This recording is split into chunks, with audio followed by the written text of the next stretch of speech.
ወንጀልና ችሎት አቃቤ ሕግ የተከሳሽ ጠበቃ ወንጀልና ችሎት የወንጀል ምንነትና የወንጀል ህጎችን በዝርዝር የሚመለከት የሬዲዮ ፕሮግራም ነው። ዘወትር ቅዳሜ ከ10 ሰዓት ከ40 ጀምሮ በፋና ሚዲያ ኮርፖሬሽን FM 105.3 ላይ ይደመጣል። ወንጀልና ችሎት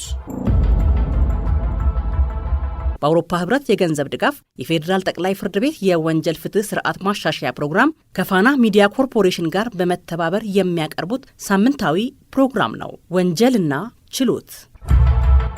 ችሎቱ ተሰይሟል።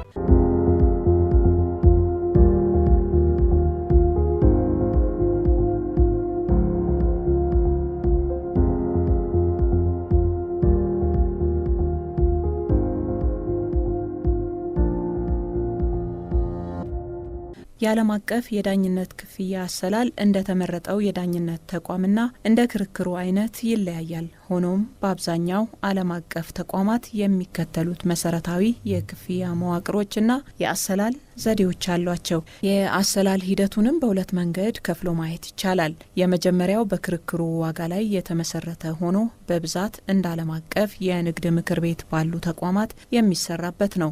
የሚከፈለው ክፍያ የሚወሰነው በክርክሩ ውስጥ ባለው የገንዘብ መጠን ነው። ታዲያ የክርክሩ የገንዘብ መጠን ከፍ ሲል የዳኞቹና የአስተዳደራዊ ክፍያ መጠኑ ይጨምራል። ነገር ግን መጠኑ እየጨመረ ሲሄድ የሚከፈለው ገንዘብ በመቶኛ ወይም በፐርሰንቴጅ እየቀነሰ ይሄዳል። ተከራካሪዎችም ከመጀመሪያው ምን ያህል ሊያወጡ እንደሚችሉ መገመት ይችላሉ። ሁለተኛው ደግሞ በሰዓት ተሰልቶ የሚፈጸም የክፍያ አይነት ሲሆን ይሄ ደግሞ እንደ ለንደን ዓለም አቀፍ የዳኝነት ፍርድ ቤት ባሉ ተቋማት የተለመደ ነው። ክፍያው ደግሞ የሚወሰነው ዳኞቹ በጉዳዩ ላይ ባጠፉት የጊዜ መጠን ነው። ለእያንዳንዱ ዳኛ በሰዓት የተቀመጠ ተመን ይኖራል። ከጥቅም አንጻር ስናጤን ጉዳዩ ቶሎ ካለቀ ክፍያው ዝቅተኛ ይሆናል። ነገር ግን ጉዳዩ ከተራዘመ ወጪውም ሊጨምር ወይም ሊንር ይችላል። ሰላም አድማጮች፣ የዕለቱ የወንጀልና ችሎት መሰናዶ በዛሬው ፕሮግራሙ የዳኝነት ክፍያ አሰላል ምንነትን ይዳስሳል። ምህረት ሙሉጌታ ነኝ።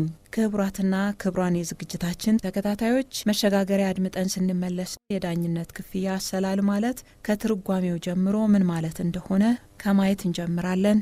በዛሬው ርዕሰ ጉዳያችን የህግ ማብራሪያ የሚሰጡን በደቡብ ኢትዮጵያ ክልል በጎፋ ዞን በደንባ ጎፋ ወረዳ ፍትህ ጽህፈት ቤት የልዩ ልዩ ወንጀል ጉዳዮች ዋና ስራ ሂደት የአቃቤ ህግ አስተባባሪ አቶ ምዕራፍ ቦጋለ ነው። የዚህ የዳኝነት ክፍያ ምንነትና አሰላሉ ምን ያህላል የሚለውን በምንመለከት ጊዜ አስቀድሞ የዚህ የዳኝነት ክፍያ ማለት ምን ማለት ነው የሚለውን ከትርጓሜው ብንጀምር መልካም ነው። በዚህ መሰረት እንግዲህ የዳኝነት ክፍያ ማለት በእኛ ህግ መሰረት አስቀድሞ የዳኝነት ክፍያ የሚከፈለው በፍትሐብሔር ጉዳይ ነው። ስለዚህ በፍትሐብሔር ጉዳይ አንድ ክስ በሚቀርብበት ጊዜ የስነ ስርዓት ህጋችን አንቀጽ 222 እና 223ን መሰረት አድርጎ የሚቀርብ አንድ አቤቱታ ዳኝነት ይሰጥልኝ በሚል አመልካች የሚጠይቀውን ጉዳይ ግምቱን አስቀምጦ ሲያመለክት ለዚሁ ዳኝነት ለፍርድ ቤቱ የሚከፍለው ክፍያ ነው ብለን ማለት እንችላለን። በኢትዮጵያ ያለውን የመደበኛ ፍርድ ቤት የጥብቅና ስርዓትና የግል ዳኝነትን ወይም የአርቢትሬሽን ሂደት ስናወዳድር በገንዘብ አከፋፈል ረገድ መሰረታዊና ሰፊ ልዩነቶች አሏቸው። ክፍያው እንዲፈጸም ህጋዊ መሰረቱ ምንድነው የሚለውን በዝርዝር እናያለን።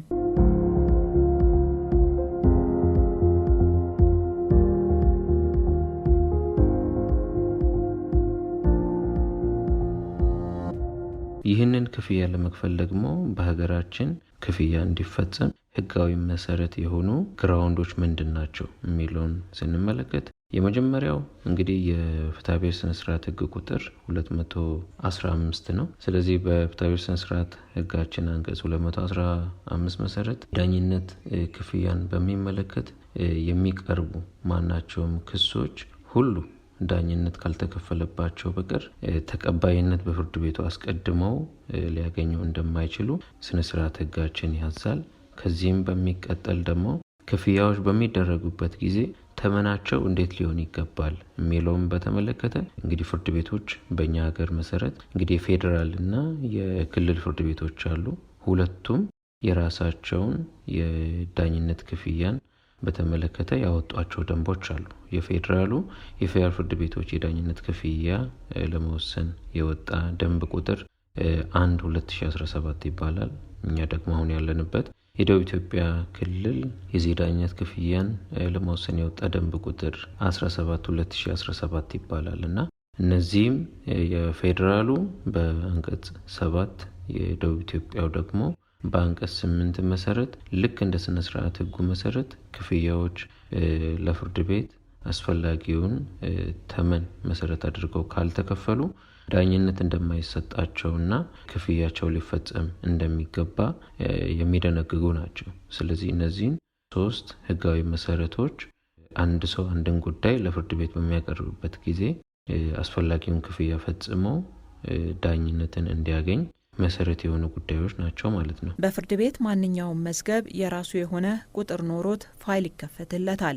ህጉ ክፍያ እንዲፈጸም ያዘዘ ከሆነ ህጋዊነቱን ተመልክቶ ክፍያውን መፈጸም ያስፈልጋል። ያም የሚሆነው የመዝገብ ቁጥር አግኝቶ ፋይል ከመከፈቱ አስቀድሞ መሆኑን ይናገራል የህግ ባለሙያው አቶ ምዕራፍ። ይህ ክፍያ እንዲደረግ ይሄ የህግ መሰረት ያለው ከሆነ መች ነው ታዲያ ክፍያው ሊፈጸም የሚገባው ብለን በምንመለከት ጊዜ ህጋችንን ደግሞ መሰረት አድርገን በምንመለከት ጊዜ ክፍያ የሚፈጸመው መዝገብ ከመከፈቱ መዝገብ ደግሞ በፍርድ ቤት ፋይል ነምበር ይሰጣልና ይህ የፋይል ነምበር ከመሰጠቱ በፊት ፋይል ከፋቹ በእኛ እነዚህ ረዳት ዳኛ ወይንም ሬጅስትራር የሚባሉት ለፋይናንሶች ይመሯቸዋል ክፍያ እንዲፈጸም። ከዛ በዛ መሰረት አስፈላጊውን ክፍያ ተምነው ወይንም ደግሞ መደበኛ አሁን ቅድም የጠቀስኳቸውን አዋጆች መሰረት አድርገው ተምኑ እንዲከፈል ክፍያ እንዲፈጸም ይመራሉ።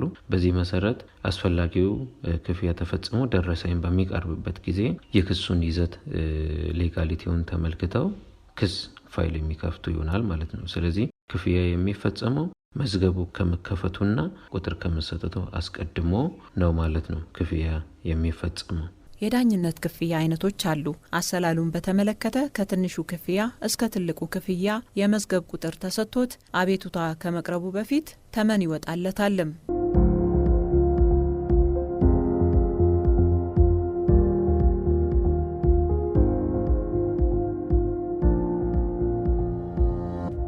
እንግዲህ አዋጆችን ደንቦች ቅድም የጠቀስኳቸውን የፌዴራሉ ደንብ ቁጥር 1/2017 እና የኛ የደቡብ ኢትዮጵያ ደንብ ቁጥር 17/2017 መሰረት እንግዲህ የዳኝነት ክፍያ አይነቶችን በ3 ልንከፍላቸው እንችላለን።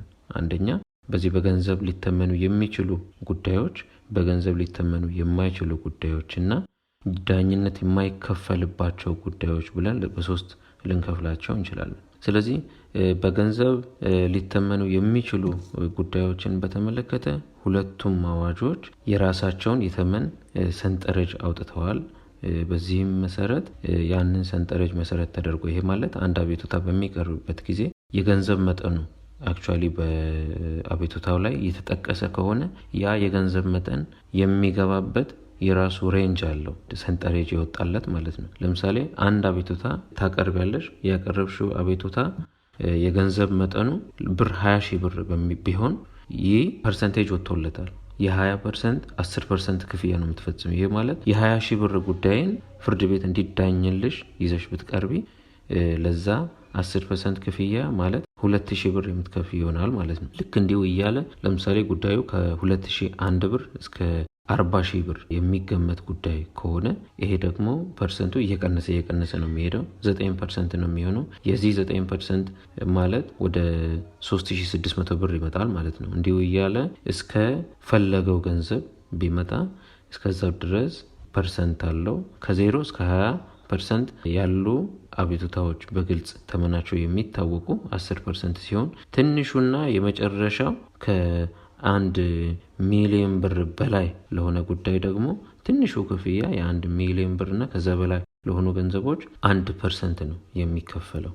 ስለዚህ በዚህ መሰረት በገንዘብ ሊተመኑ የሚችሉ ጉዳዮችን አታች የተደረገ ሰንጠረዥ አለ። በዛ መሰረት ክፍያ የሚፈጸም ነው የሚሆነው። በገንዘብ ሊተመኑ የማይችሉ ጉዳዮች በሚሆኑበት ጊዜ ደግሞ እንዴት ባለ መንገድ ይፈጸማል ስለሚለው ጉዳይ ወይም የገንዘብ ምጣኔውስ ምን ያህል ነው የሚለውን በሚቀርበው የአቤቱታ አይነት ነው መለየት የሚቻለው። በገንዘብ ሊተመኑ የማይችሉ ጉዳዮች በሚሆኑ ጊዜ እንዴት ባለ ሁኔታ ነው ክፍያዎች የሚፈጸሙት ብለን በምንመለከት ጊዜ ክፍያውን የምንለየው አንደኛ የሚቀርቡ የአቤቱታዎች አይነት። ይሄ ማለት ለምሳሌ የምታቀርቢው ለመደበኛ ክርክር የቀረበ አቤቱታ በሚሆን ሰዓት፣ እንደገና ደግሞ ይግባኝ የሚቀርብ በሆነ ሰዓትና ከክርክር በኋላ ለአፈጻጸም የምታቀርቢው አቤቱታ ክፍያቸው የተለያየ ነው የሚሆነው። እንዲሁም ደግሞ የምታቀርቢበት የክሱን ጉዳዩን ሊዳኝ የሚችለው ፍርድ ቤት ደረጃም የክፍያውን መጠን ይለየዋል። ለምሳሌ ብንመለከት በፌዴራሉ ደንብ ቁጥር 1/2017 አንቀጽ 9 እና በእኛ ደግሞ አንቀጽ 8 ይሄ ማለት በደቡብ ኢትዮጵያው ደንብ ቁጥር 2017 ማለት ነው። አንቀጽ 8 ላይ አንድ ለመጀመሪያ ደረጃ ፍርድ ቤት የፌዴራሉ ከሆነ ለፌዴራል የመጀመሪያ ፍርድ ቤት ወይንም ደግሞ ክልል ላይ ሲሆን ደግሞ በወረዳ ወይም ደግሞ በከተማ አስተዳደር ባለ የመጀመሪያ ደረጃ ፍርድ ቤት አንድ መደበኛ ክስ በሚቀርብበት ጊዜና ጉዳዩ ደግሞ በገንዘብ ሊተመን የማይችል በሆነ ጊዜ የሚከፈለው 1000 ብር ነው። 1000 ብር የሚከፈል ይሆናል። ከዛ ውጪ ጉዳዩ የሚቀርበው ለምሳሌ ለፌዴራሉ ከፍተኛ ፍርድ ቤት እንደገና በክልል ላለ ፍርድ ቤት ሲሆን ደግሞ በክልል ላለ ከፍተኛ ፍርድ ቤት ጉዳዩ ሲቀርብና ጉዳዩ በገንዘብ ሊተመን የማይችል በሆነ ጊዜ 1500 ብር፣ ጉዳዩ ለጠቅላይ ፍርድ ቤት ሲቀርብ ደግሞ 2000 ብር ለመደበኛ ክርክር የሚከፈል ይሆናል ማለት ነው። በደንቡ መሰረት እንግዲህ በገንዘብ ሊተመኑ የማይችሉ ጉዳዮች ምን ናቸው ብንል ለምሳሌ እነዚህ መደበኛ የዚህ የመፋለም ክስ የምንላቸው አይነቶች አሉ። እንደገና ደግሞ ሁከት ይወገድልኝ ብለን የምናቀርባቸው ጉዳዮች አሉ። እንዲሁም ደግሞ የዚህ የገጠር መሬት ለምሳሌ የገጠር መሬት በገንዘብ ሊተመን የሚችል አይደለም በእኛ ሕግ መሰረት። ስለዚህ እንዲህ አይነት አቤቱታዎች በገንዘብ ልንተምናቸው የማንችላቸው ክስም በሚቀርብ ጊዜ ኤግዛክት ፊገሩን መግለጽ በማይቻልባቸው ጉዳዮች ላይ ክፍያውን መደበኛ ክርክር በሚሆን ሰዓት ለመጀመሪያ ደረጃ 1000 ብር ተከፍሎ ለከፍተኛ ሲሆን ደግሞ 1500 ብር፣ ለጠቅላይ ፍርድ ቤት መደበኛ ክርክር ከሆነ ለጠቅላይ ፍርድ ቤት የሚቀርብ መደበኛ ክስ 2000 ብር ተከፍሎ ፋይል የሚከፈት ይሆናል ማለት ነው።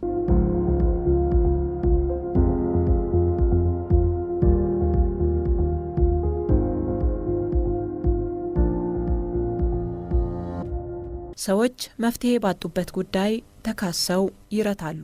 አሊያም ከተረቱ ደግሞ ይግባኝ ብለው እንደገና ጉዳዩን ከፍ ባለው የክስ እርከን ይጠይቁበታል። በዚህ ሂደት እንደየፍርድ ቤቱ የሚከፈል ክፍያ ይኖረዋል። ከዛ ውጪ ይግባኝ ለምሳሌ መጀመሪያ በተደረገ ክርክር ላይ ይግባኝ አንድ ሰው ይዞ የሚቀርብና ያ ጉዳይ እንደዚሁም በገንዘብ ሊተመን የማይችል በሆነ ጊዜ ይግባኙ የቀረበው ለመጀመሪያ ደረጃ ፍርድ ቤት በሚሆን ጊዜ 1000 ብር የሚከፈል ይሆናል። ለከፍተኛ ፍርድ ቤት ደግሞ በሚሆን ሰዓት 2000 ብር ተከፍሎ ይግባኝ ፋይል እንዲከፈት ይደረጋል። ለጠቅላይ ደግሞ በሚቀርብበት ጊዜ 3000 ብር የሚከፈል ይሆናል ማለት ነው በደንቡ መሰረት። ከዛ ውጪ የአፈጻጸም ጉዳይ ነው። አፈጻጸም አንድ ጉዳይ የፍርድ ባለቤት ከሆነ በኋላ ያ ፍርዱ እንዲፈጸምለት ለፍርድ ቤት የሚያቀርበው አቤቱታ ሲሆን ክፍያው እንዲሁ ደግሞ የሚለይ ነው የሚሆነው። ለምሳሌ አንድ ሰው በአንድ በአፈጻጸም ጉዳይ የገንዘብ መጠኑ ከ0 እስከ 100,000 ብር የሚገመት የአፈጻጸም አቤቱታን ይዞ በሚቀርብበት ጊዜ 300 ብር ከፍሎ ፋይል የሚያስከፍት ይሆናል ማለት ነው።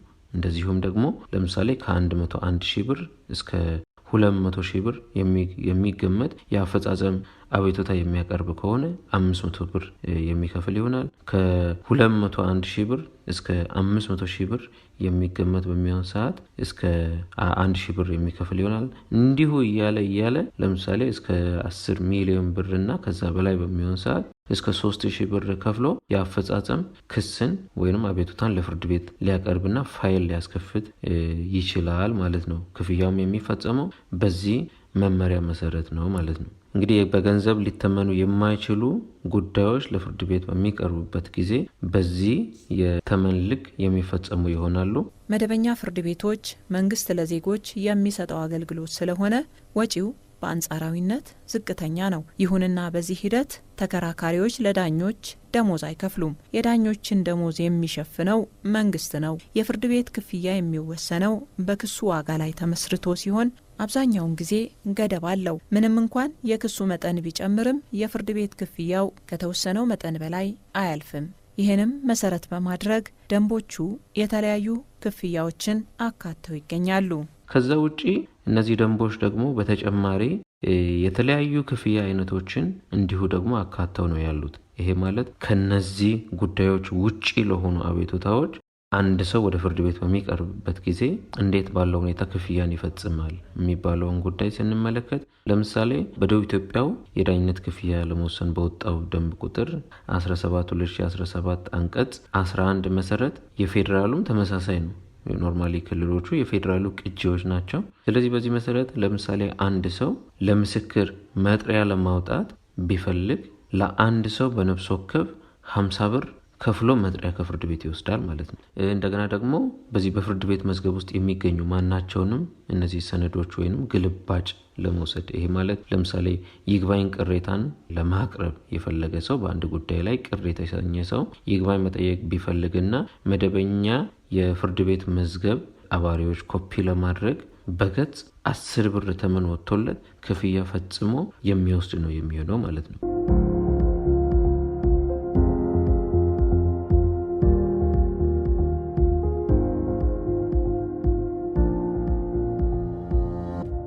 የጠበቃ ክፍያን በተመለከተ እንደ ኢትዮጵያ አብዛኛውን ጊዜ በስምምነት የሚወሰን ነው። ሂደቱም ከውጤቱ የሚታሰብ ነው። ያ ደግሞ የተለመደ አሰራር ነው። ጠበቃው ክፍያውን የሚያገኘው ጉዳዩ ከተሸፈነ በኋላ ከተገኘው ገንዘብ ላይ በመቶኛ ለምሳሌ 10% ነው።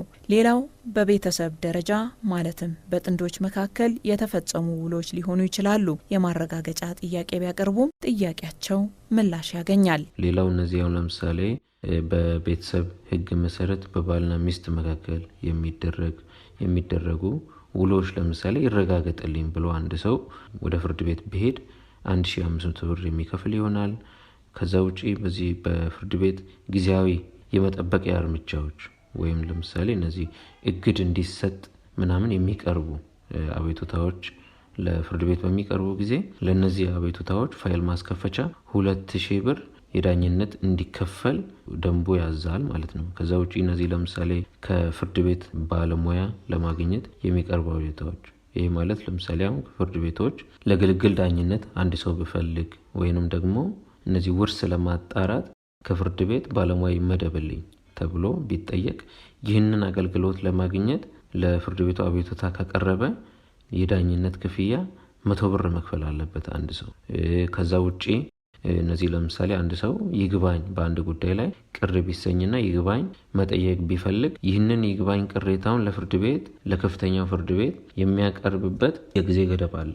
ይህ የጊዜ ገደብ ቢያልፍና ይህ ጊዜ ያለፈው ደግሞ ምክንያታዊ በሆነ ፍርድ ቤቱ ሊያምነው በሚችል ጉዳይ ከሆነና ይህንን ይግባኝ እንዲያቀርብ ይህንን ጉዳይ ፍርድ ቤቱ እንዲመለከትለት እንዲያይ አቤቱታ በሚያቀርብበት ጊዜ ይህ ጊዜው ያለፈ ይግባኝ ይፈቀድልኝ እንዳቀርብ ይፈቀድልኝ ብሎ ለሚጠይቀው አቤቱታ ለፍርድ ቤቱ የዳኝነት 300 ብር እንዲከፍል ተመን ተቀምጦለታል።